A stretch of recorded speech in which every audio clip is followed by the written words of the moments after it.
back to RCJetsUSA. Oftentimes when we go out to fly, we always struggle to load all our jets into our vehicle due to the obvious reason that we don't have enough space. That was my case before I came up with my own rack. And actually I used to fly at maybe around 3 jets at a time, but with this rack I have been able to at least transport fully assembled 5 jets at a time, which is very good. So I'm going to show you guys how to do it by yourself.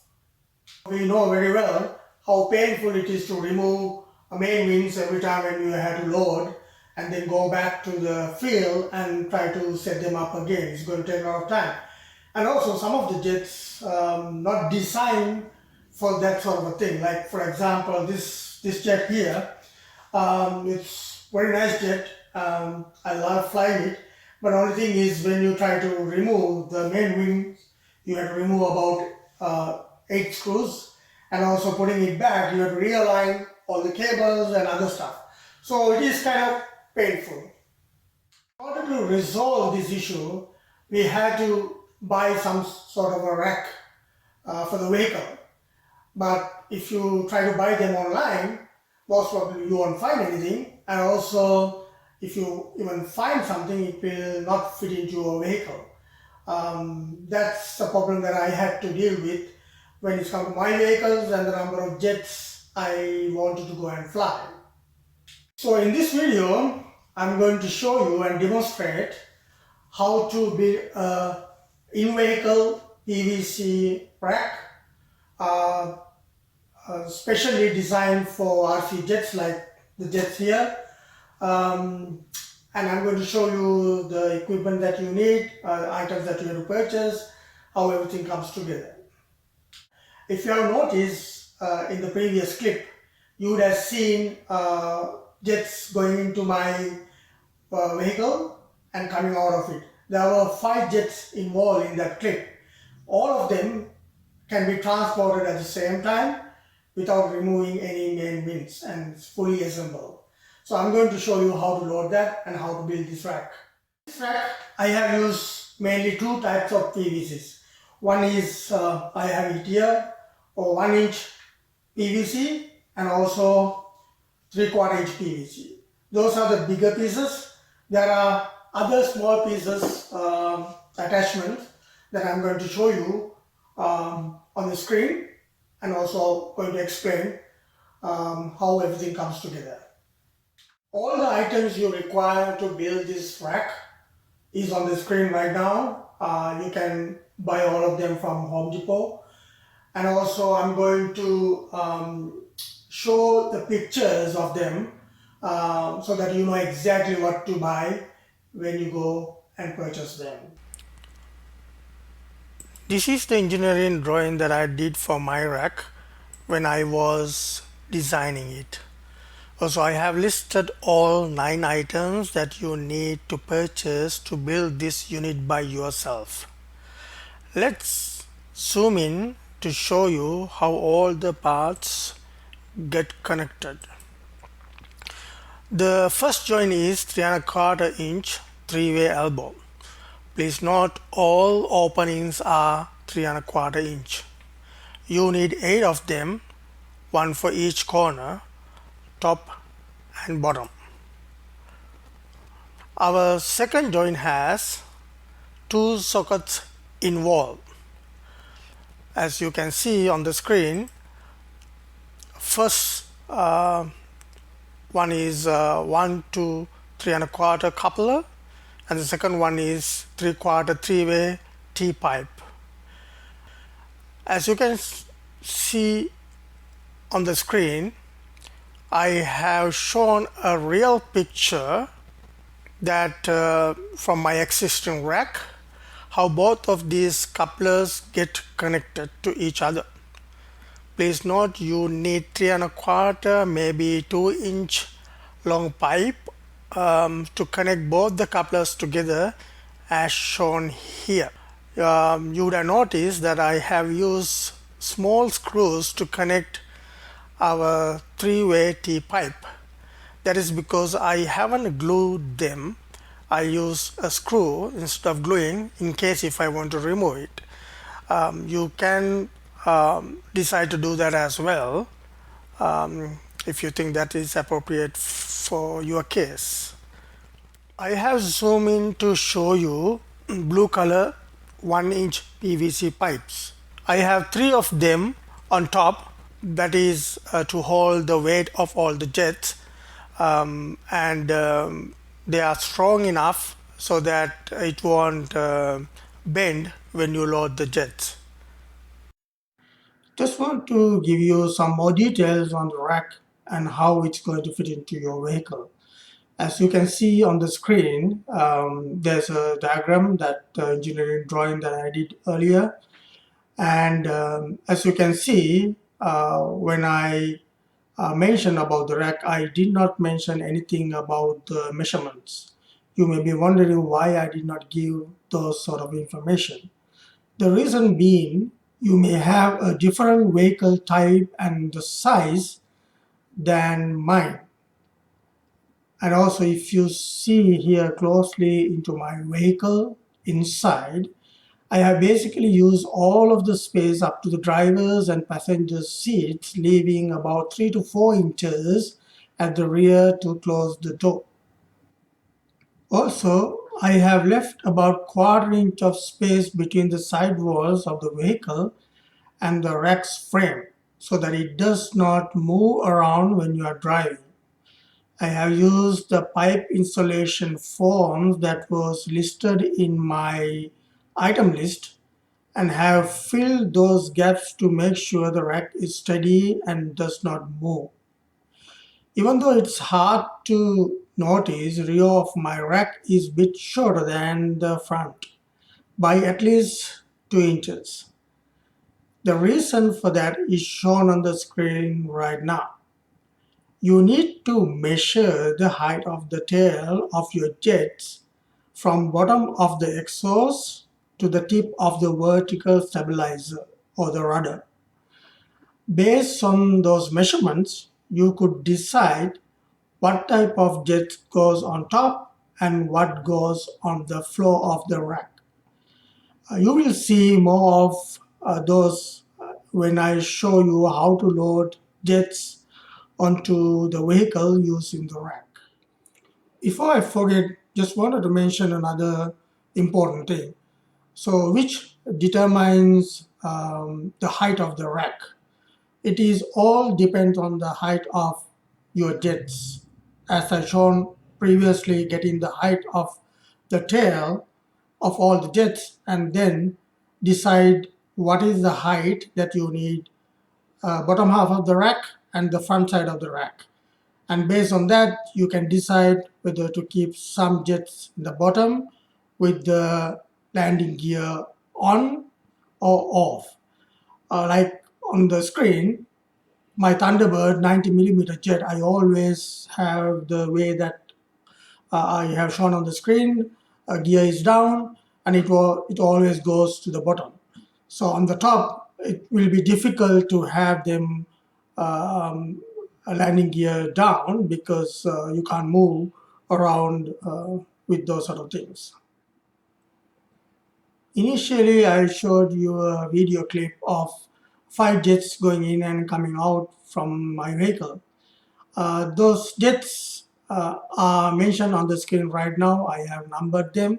Also, I have shown real pictures of me holding those jets to give a comparison of how big they are.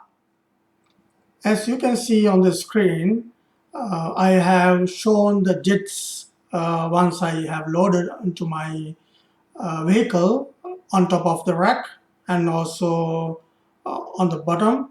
I have numbered them all of according to what I had before in the previous screen.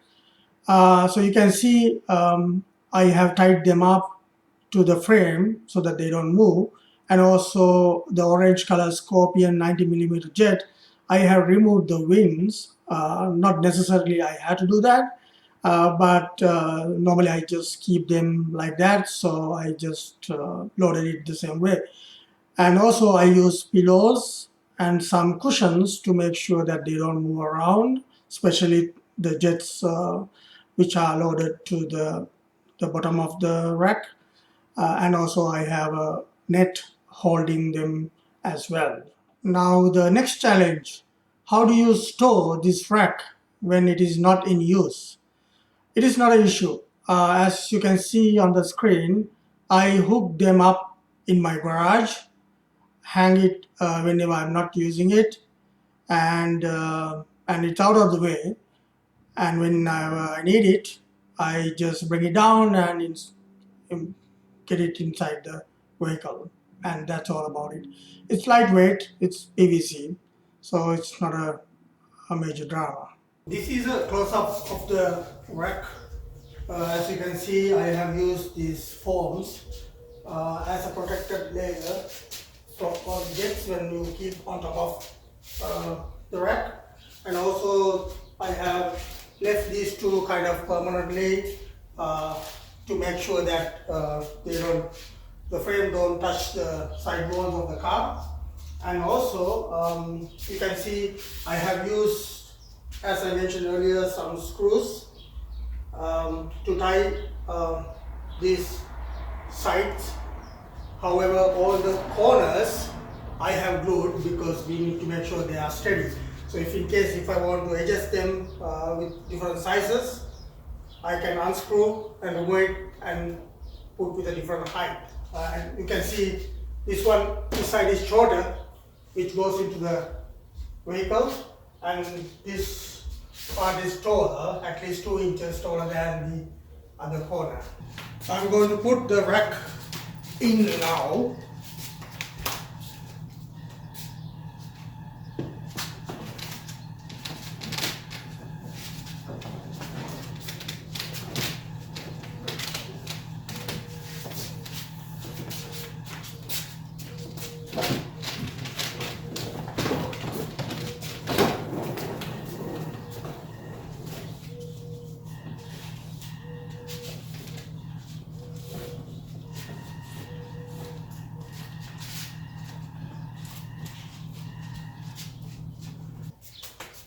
This is E-flite 90mm jet. I'm going to put this one. First of all, you have to load the top jets, and then only you can put the other stuff underneath.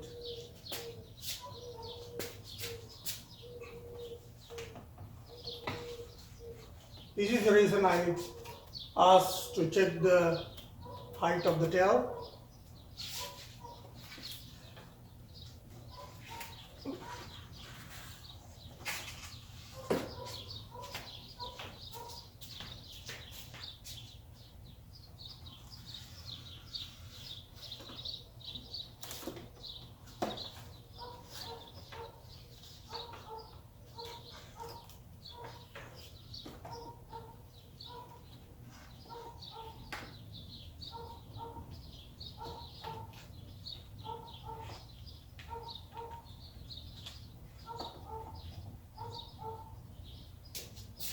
This is Thunderbird 90mm jet, which has to go underneath.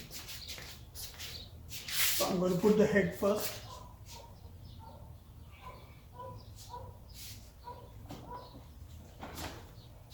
And as you can see, the height we can manage by doing this. And you have to do that everywhere when you cross a vertical bar.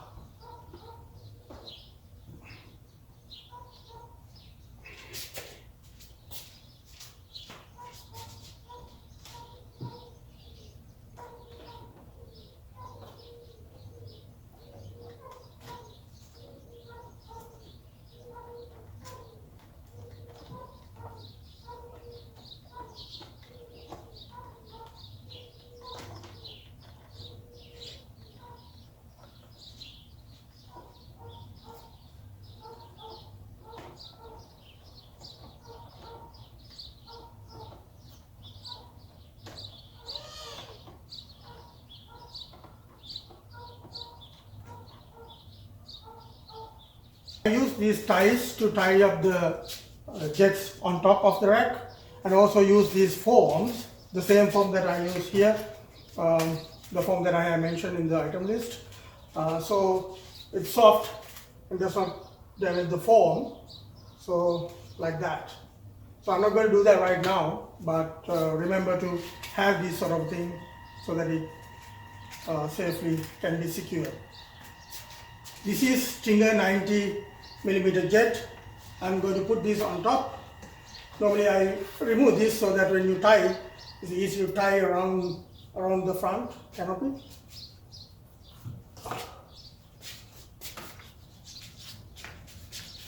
This can go backwards.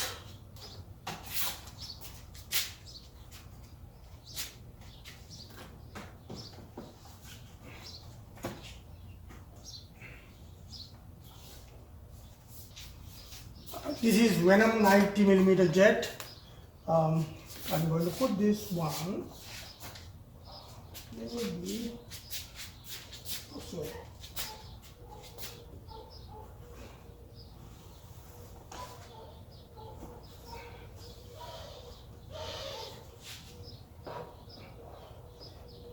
And of course, I use cushions. Let me show you some cushions. So I use these sort of cushions and also some pillows. So let me show you how I do that.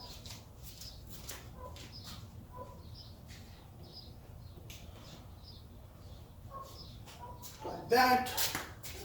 And also here, I'm normally I have a lot of them, so I normally build something comfortable so that I can put the other one on top of this without touching the jet. This is FMS Scorpion 90mm jet.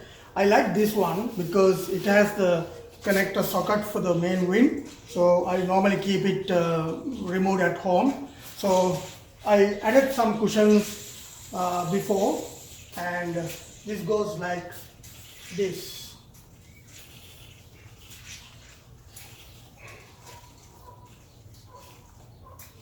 And also I have the wing. I got one of the wings, so I have plenty of spaces between the seats so that I can leave them, and it has the other socket, male socket, so it goes there. So it's very easy to fix. Okay, you already know that we have 9mm jets, 5 jets inside, loaded already with all the stuff assembled except the FMS. I'm going to see whether I can sneak in another one. This will be the 6th jet if I can make it. So I think I have a bit of a room at the top. Let me see.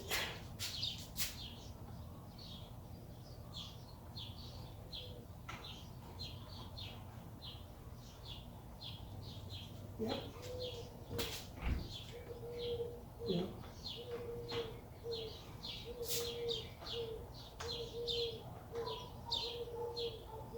Yes. Once I tie it up, I have 6 jets to go. That's all folks for the time being. I hope you enjoy all the videos and you have enough information to build a rack by yourself. And if you need anything else, let me know and send me an email. If you like my videos, just give us a thumbs up and subscribe. And hope you enjoy everything. See you next time. Thank you.